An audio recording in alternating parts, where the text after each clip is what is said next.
And I want us to begin from the free primary education.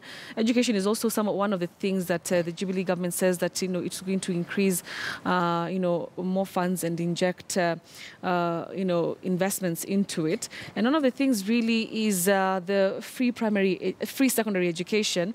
How feasible is it so far? Because I mean, it's such a. We've been talking to analysts, I beg your pardon, and experts in the education sector, and they're saying that to actually actualize free secondary education is going to take a budget that's 4 times more than what is given to education education right now in the country. Mm-hmm. So do you think it's really something that is just a declaration out there in the campaigns, or is it something that has been properly thought out?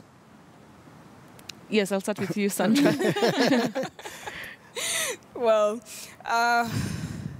again, for me, one thing I appreciate is that we have somewhere to start from, and the good thing and I think that's a good thing for Jubilee. And what we've seen is that it's reduced the exam fee. It's taken away some of the burdens that parents had in terms of educating their students.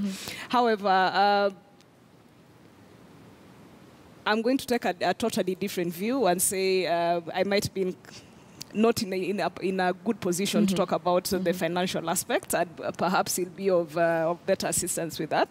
But just like you said, it's important for us to, and for the Jubilee Party in particular, to give us a proper outlook of where this money is going to come from or how it's going to be implemented, and again, of course, with consultation within the education sector. Right. But then I agree that it's a good step towards the right direction, offering free primary education and reducing exam fees for students. And of course, now looking towards something bigger and better in free secondary education. All right, Joseph, your comments on this? Well, there are many possibilities in many sectors in this country. Initially, when they are put on the table and considered, they sound like impossibilities.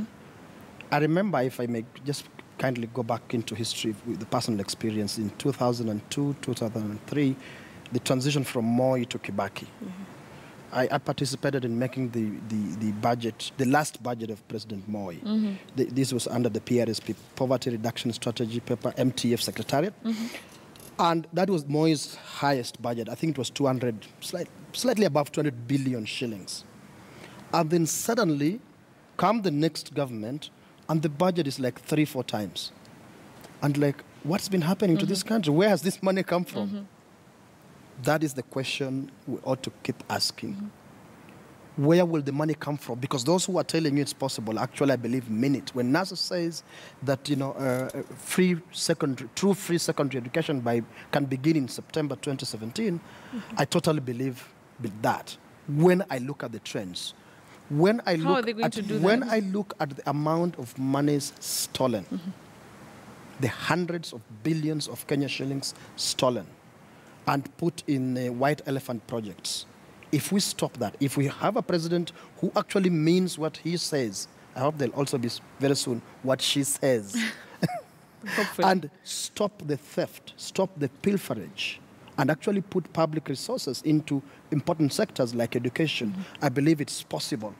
Because we did see with Kibaki, we did see it happen like a flash. He declared during campaigns that it will happen, and indeed it happened. And those questions were asked. In fact, the same Uhuru was casting aspersions and saying, Uhuru and Ruto, these are dreamers. How can this ever happen in this country? It happened. So it is possible, I believe. We put a stop to the pilferage and the leaking of public resources.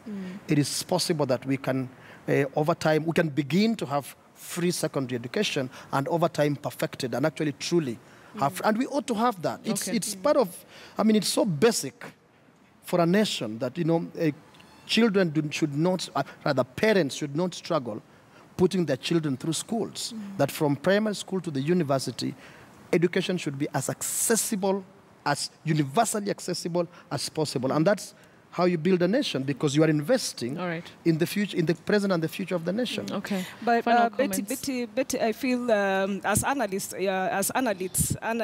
for that matter, it's important for us also to question beyond what we see, and regardless of which side is giving us statistics. And listening to what he said, he's he appears very, very sure that NASA is going to be achieving this within 2017 by bringing in money. We have 2 months between now and September 2017. So even for NASA, I don't think they've given us adequate information, a game plan that they know starting by the time they take over power, this is what we are going to do and this is how we are going to do it. So I think it's an appeal from both sides that as you are talking about your manifestos and particularly on the subject of free secondary education, citizens will need much more information on how you are going to tackle this. I think that would be the most sober way to go about it so that we are not speaking for either side without the necessary information. Yeah, that's a fair enough comment that we should get as much detail as possible in terms of the how. That's a fair enough comment in terms of the how. Okay. But I was putting across that argument on the basis of principle that is this a possibility? Absolutely, yes, without any doubt in my mind that this is a possibility. All right. Thank you very much, Joseph Simeka. He's an analyst. Thank you very much for your time. And Sandra Ochola for your time too. All right. So we will continue with the show, but we want to take